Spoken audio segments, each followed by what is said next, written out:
नमस्कार दोस्तों, आपका दिल से स्वागत है हमारे चैनल शिव इंस्पायर्ड 87 में।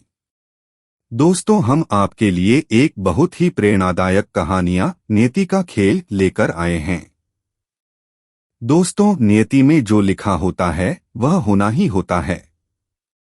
दोस्तों, हम कितनी भी कोशिश क्यों न कर लें, लेकिन नियति अपना खेल दिखा ही देती है। तो दोस्तों, आज हम आपको एक पंडित और यमदूत की कहानी सुनाने वाले हैं। कहानी बहुत प्रेरणादायक है, इसलिए कहानी को बिना स्किप किए लास्ट तक जरूर देखें। तो दोस्तों, वक्त को जाया न करते हुए कहानी को शुरू करते हैं। एक समय की बात है, एक बहुत ही ज्ञानी पंडित रहा करते थे।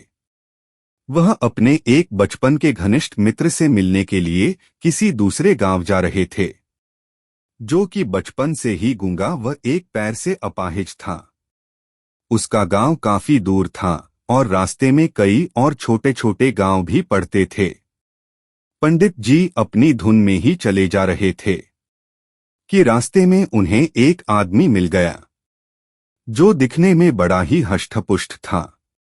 वह भी पंडित जी के साथ ही चलने लगा। पंडित जी ने सोचा कि चलो अच्छा ही है, साथ साथ चलने से रास्ता जल्दी कट जाएगा।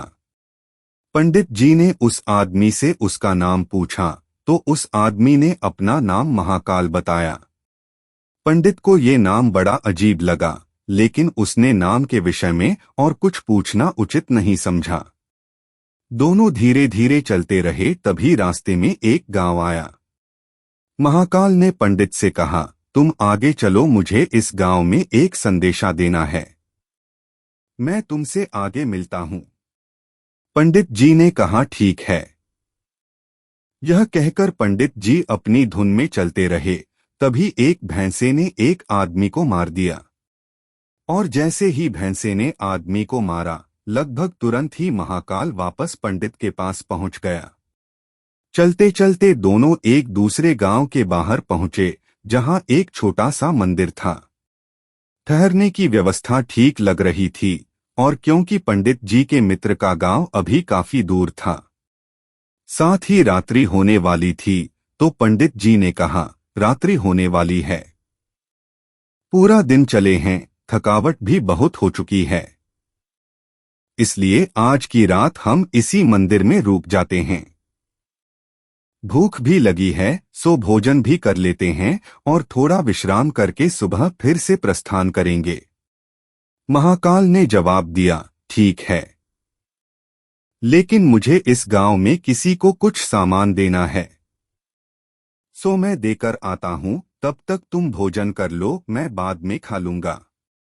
और इतना कहकर वह चला गया, लेकिन उसके जाते ही कुछ देर बाद उस गांव से धुआं उठना शुरू हो गया और धीरे धीरे पूरे गांव में आग लग गई। पंडित जी को आश्चर्य हुआ। उसने मन ही मन सोचा कि जहां भी ये महाकाल जाता है, वहां किसी न किसी तरह की हानि क्यों हो जाती है, जरूर कुछ गड़बड़ है। लेकिन उसने महाकाल से रात्रि में इस बात का कोई जिक्र नहीं किया। सुबह दोनों ने फिर से अपने गंतव्य की ओर चलना शुरू किया। कुछ देर बाद एक और गांव आया, और महाकाल ने फिर से पंडित से कहा कि पंडित जी, आप आगे चलें, मुझे इस गांव में कुछ काम है, सो मैं आपसे आगे मिलता हूं। इतना कहकर महाकाल जाने लगा, लेकिन इस बार पंडित आगे नहीं बढ़ा, बल्कि खड़े होकर महाकाल को देखता रहा कि वह कहां जाता है और करता क्या है। तभी लोगों की आवाजें सुनाई देने लगीं कि एक आदमी को सांप ने डस लिया है और उस व्यक्ति की मृत्यु हो गई है। ठीक उसी समय महाकाल फिर से पंडित जी के पास पहुंच गया, लेकिन इस बार पंडित को सहन न हुआ। उसने महाकाल से पूछ ही लिया कि तुम जिस गांव में भी जाते हो, वहां कोई न कोई नुकसान हो जाता है, क्या तुम मुझे बता सकते हो कि आखिर ऐसा क्या होता है? महाकाल ने जवाब दिया, पंडित जी, आप मुझे बड़े ज्ञानी मालूम पड़ते थे, इसीलिए मैं आपके साथ चलने लगा था। क्योंकि ज्ञानियाय का संग हमेशा अच्छा होता है, लेकिन क्या सचमुच आप अभी तक नहीं समझे कि मैं कौन हूँ? पंडित जी ने कहा, मैं समझ तो चुका हूँ, लेकिन कुछ शंका है, सो यदि आप ही अपना उपर्युक्त परिचय दे दें तो मेरे लिए आसानी होगी। महाकाल ने जवाब दिया कि मैं यमदूत हूँ और यमराज की आज्ञा से उन लोगों के प्राण हरण करता हूँ जिनकी आयु पूर्ण हो चुकी होती है। हालांकि पंडित को भी पहले से ही इसी बात की शंका थी, फिर भी महाकाल के मुंह से ये बात सुनकर पंडित थोड़ा घबरा गया। लेकिन फिर हिम्मत करके पूछा कि अगर ऐसी बात है और तुम सचमुच ही यमदूत हो तो बताओ अगली मृत्यु किसकी है? यमदूत ने जवाब दिया कि अगली मृत्यु तुम्हारे उसी मित्र की है जिसे तुम मिलने जा रहे हो, और उसकी मृत्यु का कारण भी तुम ही होगे। ये बात सुनकर पंडित जी ठिठक गए और बड़े आश्चर्य में पड़ गए कि यदि वास्तव में वह महाकाल एक यमदूत हुआ तो उसकी बात सही होगी और उसके कारण मेरे बचपन के सबसे घनिष्ठ मित्र की मृत्यु हो जाएगी। इसलिए बेहतर यही है कि मैं अपने मित्र से मिलने ही न जाऊं। कम से कम मैं तो उसकी मृत्यु का कारण नहीं बनूंगा। तभी महाकाल ने कहा कि तुम जो सोच रहे हो वो मुझे भी पता है, लेकिन तुम्हारे अपने मित्र से मिलने न जाने के विचार से नियति नहीं बदल जाएगी। तुम्हारे मित्र की मृत्यु निश्चित है और वह अगले कुछ ही क्षणों में घटित होने वाली है। महाकाल के मुख से ये बात सुनते ही पंडित जी को झटका लगा, क्योंकि महाकाल ने उसके मन की बात जान ली थी, जो कि किसी सामान्य व्यक्ति के लिए तो संभव ही नहीं थी। फलस्वरूप पंडित जी को विश्वास हो गया कि महाकाल सचमुच यमदूत ही है। इसलिए वह अपने मित्र की मृत्यु का कारण न बने, इस हेतु वह तुरंत पीछे मुड़ा और फिर से अपने गांव की तरफ लौटने लगा। परंतु जैसे ही वह मुड़ा, सामने से उसे उसका मित्र उसी की ओर तेजी से आता हुआ दिखाई दिया, जो कि पंडित जी को देखकर अत्यधिक प्रसन्न लग रहा था। अपने मित्र के आने की गति को देख पंडित जी को ऐसा लगा जैसे कि उसका मित्र काफी समय से उसके पीछे पीछे ही आ रहा था। लेकिन क्योंकि वह बचपन से ही गूंगा व एक पैर से अपाहिज था, इसलिए न तो पंडित तक पहुंच पा रहा था और न ही पंडित को आवाज देकर रोक पा रहा था। लेकिन जैसे ही वह पंडित के पास पहुंचा, अचानक न जाने क्या हुआ और उसकी मृत्यु हो गई।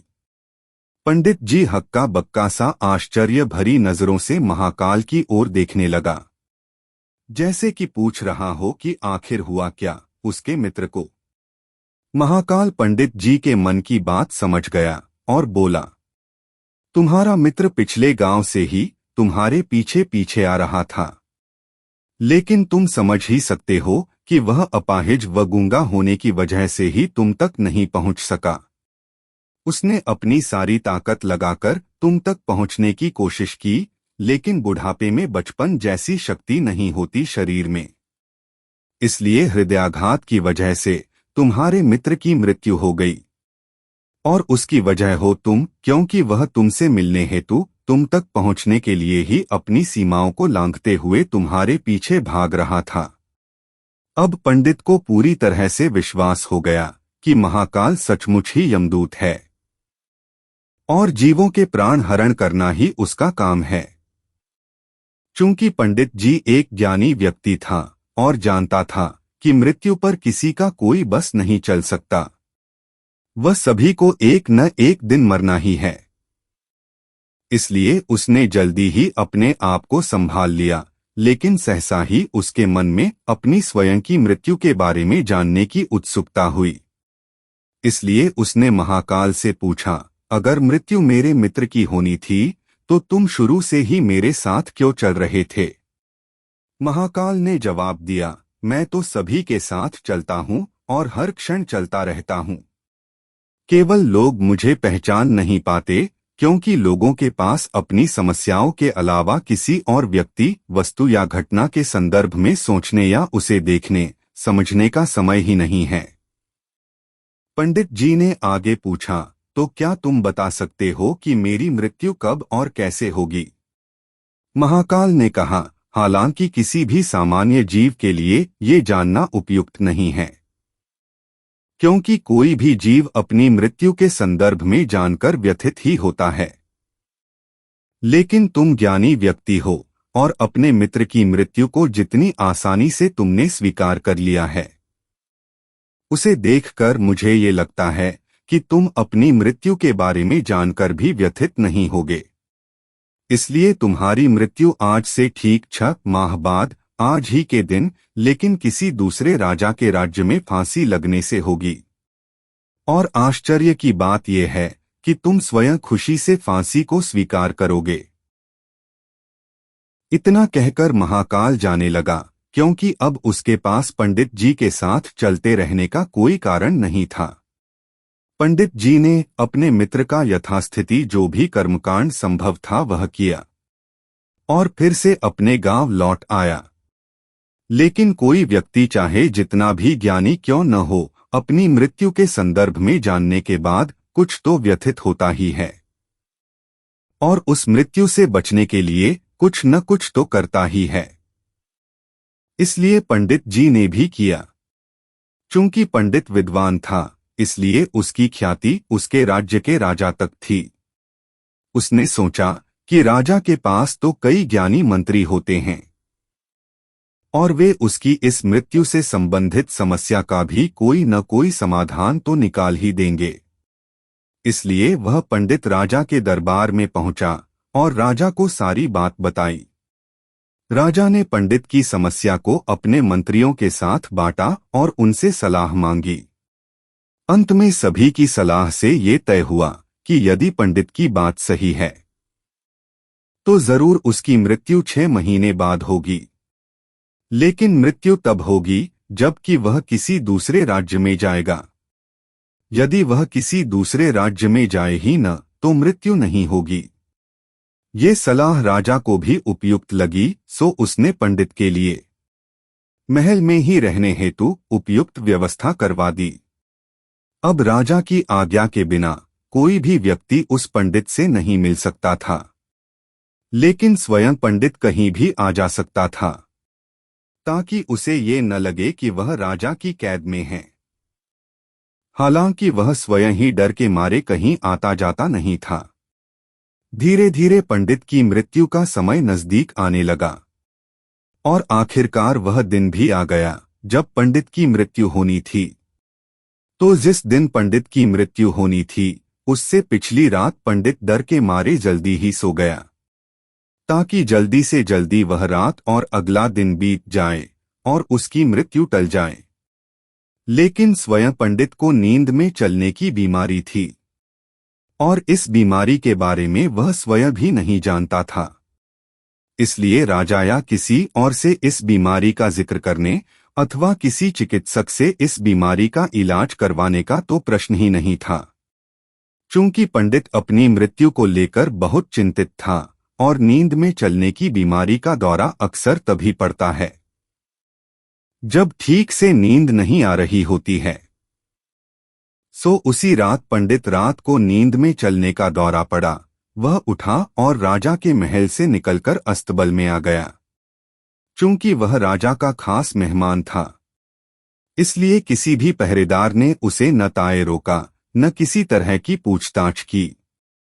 अस्तबल में पहुंचकर वह सबसे तेज दौड़ने वाले घोड़े पर सवार होकर नींद की बेहोशी में ही राज्य की सीमा से बाहर दूसरे राज्य की सीमा में चला गया। इतना ही नहीं, वह दूसरे राज्य के राजा के महल में पहुंच गया और संयोग हुआ ये कि उस महल में भी किसी पहरेदार ने उसे नहीं रोका, नहीं कोई पूछताछ की, क्योंकि सभी लोग रात के अंतिम प्रहर की गहरी नींद में थे। वह पंडित सीधे राजा के शयन कक्ष में पहुंच गया।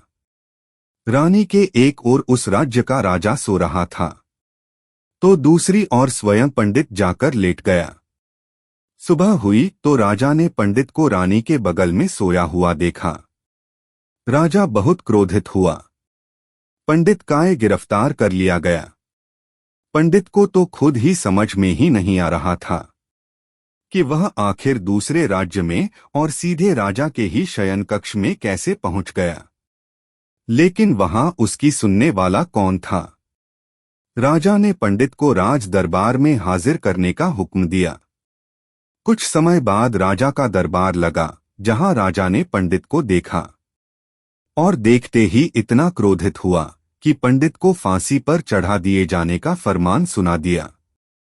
फांसी की सजा सुनकर पंडित जी कांप गया। फिर भी हिम्मत कर उसने राजा से कहा कि महाराज, मैं नहीं जानता कि मैं इस राज्य में कैसे पहुंचा।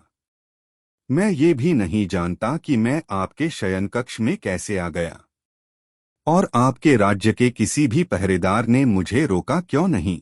लेकिन मैं इतना जानता हूं कि आज मेरी मृत्यु होनी थी और होने जा रही है।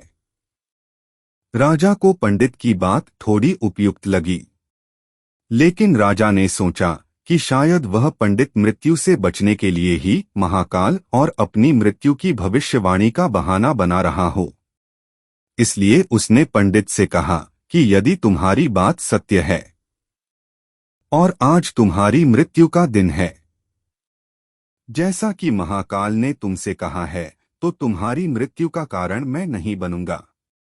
लेकिन यदि तुम झूठ कह रहे हो तो निश्चित ही आज तुम्हारी मृत्यु का दिन है। चूंकि पड़ोसी राज्य का राजा उसका मित्र था, इसलिए उसने तुरंत कुछ सिपाहियों के साथ दूसरे राज्य के राजा के पास पत्र भेजा और पंडित की बात की सत्यता का प्रमाण मांगा। शाम तक भेजे गए सैनिक फिर से लौटे और उन्होंने आकर बताया कि महाराज, पंडित जो कह रहा है वह सच है। दूसरे राज्य के राजा ने पंडित को अपने महल में ही रहने की संपूर्ण व्यवस्था दे रखी थी और पिछले 6 महीने से ये पंडित राजा का मेहमान था। कल रात राजा स्वयं इससे अंतिम बार इसके शयन कक्ष में मिले थे और उसके बाद ये इस राज्य में कैसे पहुंच गया, इसकी जानकारी किसी को नहीं है। इसलिए उस राज्य के राजा के अनुसार पंडित को फांसी की सजा उचित नहीं है। लेकिन अब राजा के लिए एक नई समस्या आ गई। चूंकि उसने बिना पूरी बात जाने ही पंडित को फांसी की सजा सुना दी थी, इसलिए अब यदि पंडित को फांसी न दी जाए तो राजा के कथन का अपमान हो जाएगा, और यदि राजा द्वारा दी गई सजा का मान रखा जाए तो पंडित की बेवजह मृत्यु हो जाएगी। राजा ने अपनी इस समस्या का जिक्र अपने अन्य मंत्रियों से किया और सभी मंत्रियों ने आपस में चर्चा कर ये सुझाव दिया कि महाराज, आप पंडित को कच्चे सूत के एक धागे से फांसी लगवा दें। इससे आपके वचन का मान भी रहेगा और सूत के धागे से लगी फांसी से पंडित की मृत्यु भी नहीं होगी, जिससे उसके प्राण भी बच जाएंगे। राजा को ये विचार उपयुक्त लगा और उसने ऐसा ही आदेश सुनाया। पंडित के लिए सूत के धागे का फांसी का फंदा बनाया गया और नियमानुसार पंडित को फांसी पर चढ़ाया जाने लगा। सभी खुश थे कि न तो पंडित मरेगा, न राजा का वचन झूठा होगा। पंडित को भी विश्वास था कि सूत के धागे से तो उसकी मृत्यु नहीं होगी, इसलिए वह भी खुशी खुशी फांसी चढ़ने को तैयार था, जैसा कि महाकाल ने उसे कहा था। लेकिन जैसे ही पंडित को फांसी दी गई, सूत का धागा तो टूट गया, लेकिन टूटने से पहले उसने अपना काम कर दिया। पंडित के गले की नस कट चुकी थी। उस सूत के धागे के कारण पंडित जमीन पर पड़ा तड़प रहा था। हर धड़कन के साथ उसके गले से खून की फुहार निकल रही थी और देखते ही देखते कुछ ही क्षणों में पंडित का शरीर पूरी तरह से शांत हो गया। सभी लोग आश्चर्यचकित और हक्के बक्के से पंडित को मरते हुए देखते रहे। किसी को विश्वास ही नहीं हो रहा था कि एक कमजायर से सूत के धागे से किसी की मृत्यु हो सकती है। लेकिन घटना घट चुकी थी, नियति ने अपना काम कर दिया था। जो होना होता है वह होकर ही रहता है। हम चाहे जितनी सावधानियां बरतें या चाहे जितने उपाय कर लें, लेकिन हर घटना और उस घटना का सारा ताना बाना पहले से निश्चित होता है। जिसे हम रत्ती भर भी इधर उधर नहीं कर सकते। इसीलिए ईश्वर ने हमें भविष्य जानने की क्षमता नहीं दी है, ताकि हम अपने जीवन को ज्यादा बेहतर तरीके से जी सकें।